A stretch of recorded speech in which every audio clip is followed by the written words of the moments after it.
Indeed, it's Morning at NTV and we're live from Kampala's Renner Conference Center. I'm Andrew Chamagero. Big shouts out to Jackson 1248W. That is, you well responded to my call when we're starting the show. You say you're from the Bugisu region with Mount Elgon Hills like Wanali and the beautiful rivers and waterfalls like Namatsio on Wanali Rig, Morning at NTV. Well, a little later I'll have this street displayed and we're going to get to see who Jackson is. It's a very great morning, and starting off today, well, the country is facing what I should call an increase in the number of cases of COVID-19, registered and unregistered, and there are fears that we may not be well placed to manage the third wave. Now, the country expects vaccine availability to increase, and like you had in the Daily Monitor today, we had 647,000 vaccines of Moderna that are coming in from what we call the VAX, the COVAX initiative there, and we want to understand how we're going to cope up, especially with the private sector players. Now, those are not the public hospitals or health centers. And to speak to us and to understand this and more, we have Dr. David Lubega Musenze, the director of Angel Medical Center. Good morning, sir. Good morning, sir. Now, for starters, I want to understand. Yes. Vaccines are all over. Today we got Moderna, and it's coming from the United States. We had 300,000 that came in from the Sinovac. Yes. And currently we are having 2,153,144,000 dosages. That is AstraZeneca. Yes. Now, a few Ugandans are excited. Moderna's coming. We had AstraZeneca. Someone would like to say, I got the first 2 shots. And I want now to equally get Moderna. That is wrong. How dangerous is that? That is very dangerous and wrong. But before, allow me to introduce myself. Though you introduced me. Oh, yeah. Yeah, my name is David Msenze Lubega, Director Angel Medical Care. Yes. Angel Medical Care has 2 branches. We have Nakulabi and Mukono. We are opening Mukono officially on Friday. Yeah, the challenge is one. Back to your question. COVID-19 ran out of our hands. How? It was a new virus, and we were so scared about it. So being scared about it, we've tried a number of things. Each health worker has his own knowledge and research. So, but one, the point is getting the 2 doses first. If you already received 2 doses of AstraZeneca, no need of adding a 3rd dose, because it is going to create resistance in the body. Yeah, not only being not creating resistance only, but it will be poison. Yeah, imagine you suppose you finish both doses and you add an extra dose of a different manufacturer. Wow. What do you expect? Most Ugandans need to understand that. No. Let's talk about the COVID waves. Now, we had the first wave, it went, then we had the second wave. Yeah. Allegations are saying that the third wave is coming. Countries in the 4th and the 5th. What brings these waves and how do they come through? What we should understand first is what we call the waves. It is a point of resistance in the virus. Okay. Yeah, if you can observe very well, in the first wave, we didn't have a lot of deaths. Yeah, but we had conditions. So what happened? We used a number of medicines. Where most so here in Uganda we used herbs. Everybody was telling the other, you tried this, may I tried it and it got better. Another thing, we forgot what they call diagnosis. People didn't test. Most they just felt and they just started medicine. So that created resistance. Resistance creates another wave, because this virus here, there's what they call a mutation of the virus within our cells. So when you give it medicine, when actually it's not the virus, because you've just received some signs and symptoms, you're going to create resistance within your body. So that when it comes, the real virus, you will not survive it. If you observe well, in the second wave, we've had a lot of deaths. That's why you saw that in this past wave, the most common thing were ambulances carrying dead bodies, which wasn't the case in the first wave. So we don't know if the third wave is to come, what will happen. Okay. Looking at the different dimensions from you as a doctor, how many waves are coming if you're saying that it's something to do with resistance? And how ready should the country be? The most important thing now is to do diagnosis first. Let us not just take medicines. We can control it. That is if we follow this. But we must diagnose and we get to know what we're treating. Definitely. The challenge was one, we went into a lockdown. But in the lockdown, what did we achieve as Uganda? Because me, I would suggest, during the lockdown, we make sure we test areas or divisions per divisions so that we get the statistics. Right. Yeah, when you get the statistics, you'll know that in the area like mine of Mukono and Nakulabye, I've tested 100 people, and out of 100, I've got this. We had a health week some months back, and we tried some free antibody testing, the rapid ones. But we achieved a number of 150, and we got 9 positives. We managed to isolate those 9 positives and handle them. It was expensive because for us we couldn't have the capacity of doing PCR on them. We did rapids, but we advised them to do PCR. When you do PCR, you confirm that it is COVID-19. Okay. Then you manage that person accordingly. Now, but you don't stop on PCR. That brings me to my other question here. Now, given that you're in the private sector, laid kind of business in medical, yes. How ready is Angel Medical Center grounded with the capacity? Yeah. Is your human resource well trained to handle these? Because I walked into one of the medical centers when I got COVID-19, and I walked there because I knew the personnel was much more trained. Now, given that we're still in the pandemic and the waves are coming back and forth, how ready is your team? Yeah, our team was trained by Makerere University, biomedical, when COVID-19 started. Okay. Immediately, because we had to sign an MOU with them. And we took a team of 6, what we called a focal group for COVID. Strictly that. Those 6 people were trained there.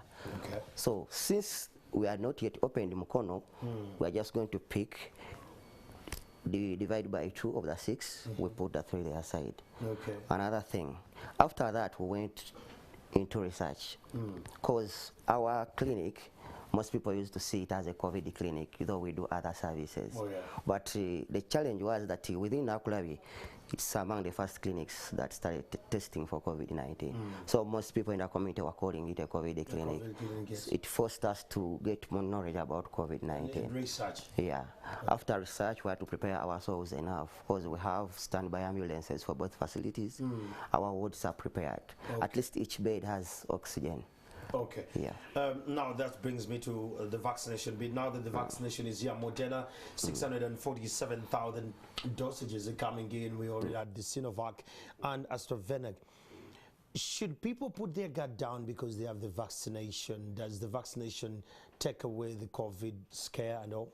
No, vaccination helps. 100% it helps. But it doesn't stop you from getting the virus. Okay. Because we don't know what type of virus is coming now.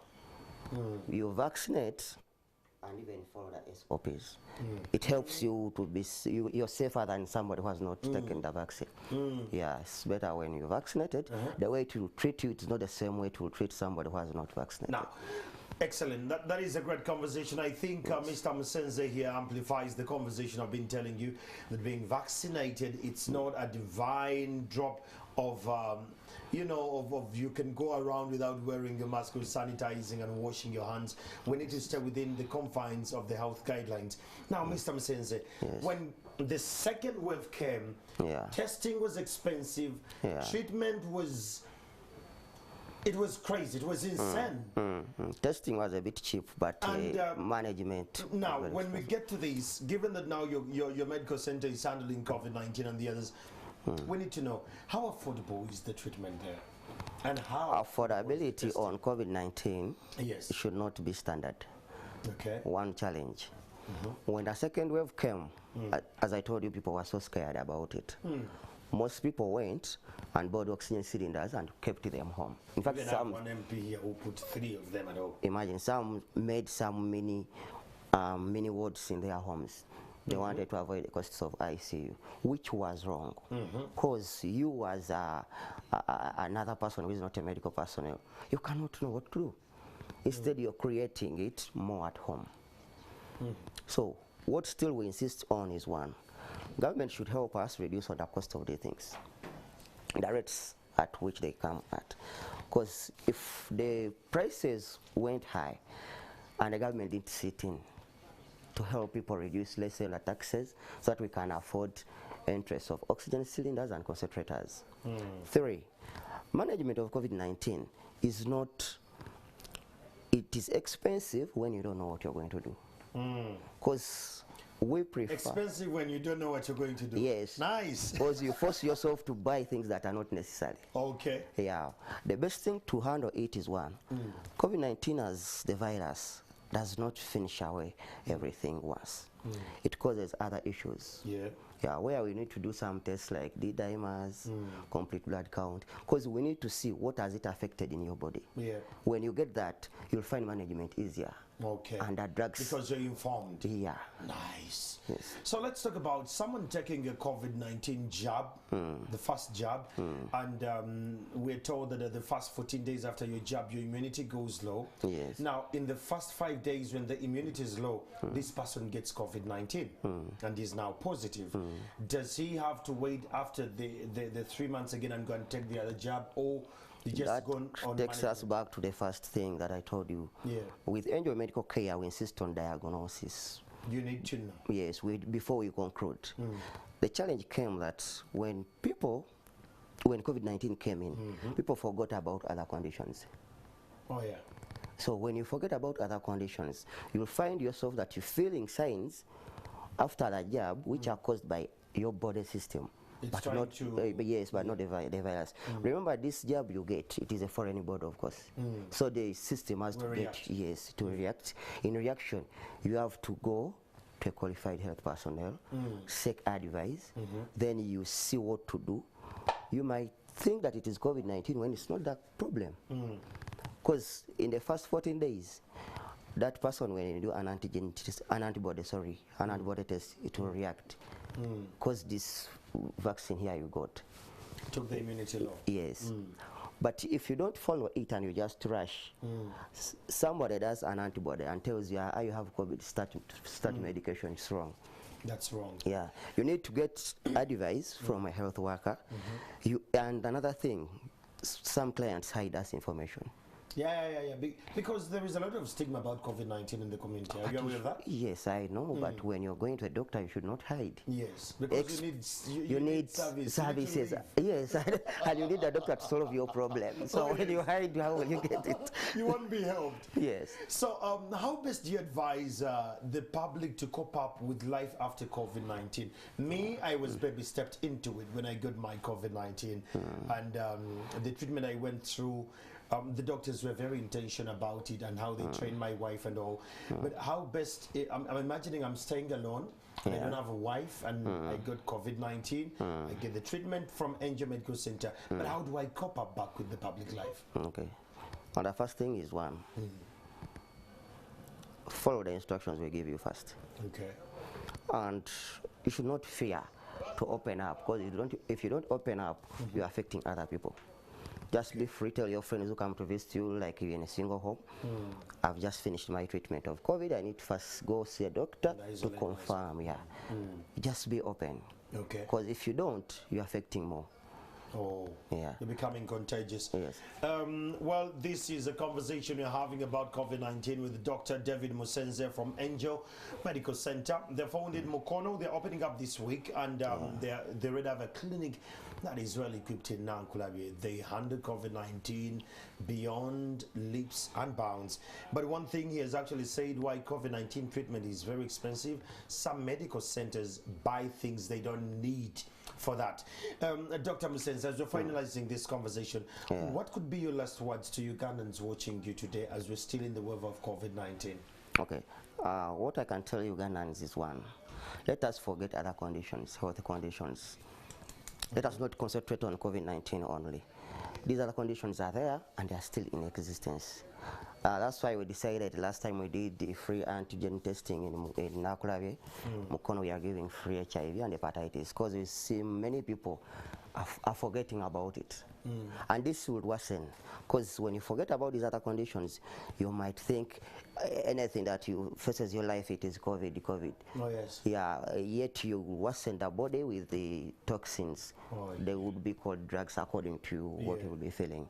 So what I advise Ugandans, let us not forget other conditions. Let's embrace diagnostic. When you fall sick, when you feel any condition that is not normal, don't rush that it could be COVID, you know.